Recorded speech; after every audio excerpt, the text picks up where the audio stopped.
খাস্তা কচুরি বানানোর জন্য প্রথমে 3 কাপ ময়দা, 3 চামচ ঘি, পরিমাণ মতো নুন এবং সামান্য সামান্য জল দিয়ে একটা টাইট ডো তৈরি করে আমরা 8 ঘন্টার জন্য রেস্টে রেখে দেবো। এদিকে কাঁচা লঙ্কা এবং আদা কুচি দিয়ে তাজা মটরকে পেস্ট বানাবো।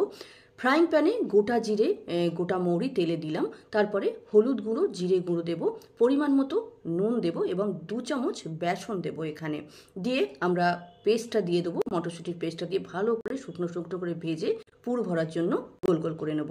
এদিকে আমরা 8 ঘন্টা পরে আটাটাকে একটু বড় সাইজের লেচি কেটে একটু বড় সাইজের লুচির মতো বেলে নেব।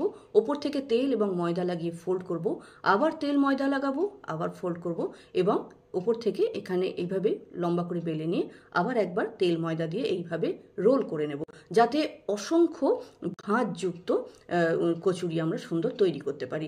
তারপরে আমরা সেই লুচির ভেতরে পুর ভরে নিয়ে মুখটা সুন্দর করে বন্ধ করব এবং তেল খুব গরম প্রথমে করে নেব। তারপরে লো ফ্লেমে রেখে আমরা এগুলো এপিট ওপিট করে লাল লাল করে ভেজে নেব। দেখবেন বাজারের থেকেও সুন্দর খাস্তা কচুরি আপনি বাড়িতেই তৈরি করে নিয়েছেন।